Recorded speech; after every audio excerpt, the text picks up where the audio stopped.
So when did you, like, obviously when you got the bug for just production and being a part of that whole thing, the unscripted nature of shows, like, was there a show that you saw that's like took you down that path?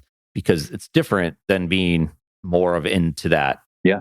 That's that time of Nickelodeon and the Mickey Mouse Club, right? That whole thing. Yeah. Like, was there a specific time that you can point to, and you reflecting back on it now, maybe you didn't know it in the moment, to say, oh, wow, this is what I'm all about? Yeah. I think there's two moments. One was, we used to do a series for MTV called True Life, which I don't know if you remember that show back in the day, but it was a documentary series. It was an hour-long episodes, just kids, MTV, a demo, living just unique lives. And so it would be an hour into it. Yeah. And to film one of those, we would spend 4 months, 5 months, sometimes longer, just like being with them and just raw docu style.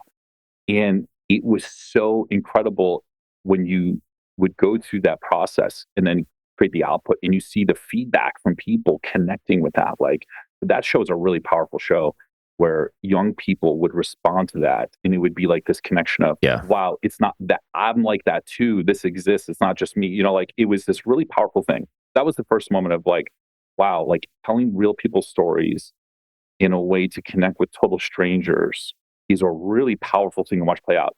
The second moment for me, epiphany, was doing the Hogan Knows Best show with Hulk Hogan and his family. And that was one of the best times of my career, I think, doing that show.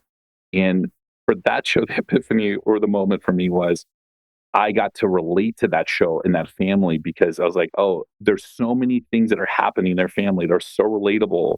And so for me to sit there and direct and produce and pull and find those stories, and that was a huge hit show back in the day for VH1, like, to see the impact on a broader audience of like how you could take somebody that was this iconic wrestling figure that no one knew his personal life or could understand him as a dad or husband, they had no perspective on it, and connect, bring somebody down from the top of the mountain into your living room and make them relatable and connect with it. Yeah. So that was also one of those moments where you're like, this is a really cool thing.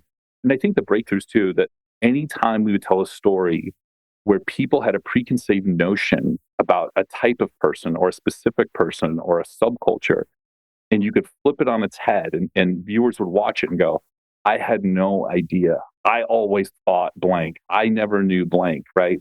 You feel like, oh, this is really cool. It helps sort of break down barriers and walls and stuff. Content Matterz with a Z is our content marketing company that helps entrepreneurs tell their own stories to those who care. And here's the thing. We think every entrepreneur that is willing should have their own content platform. And we want to help make that happen, both by working directly with entrepreneurs and by sharing our own stories, exploring the craft of content marketing. Content Matterz, one piece of content at a time. Learn more at KazContent.com.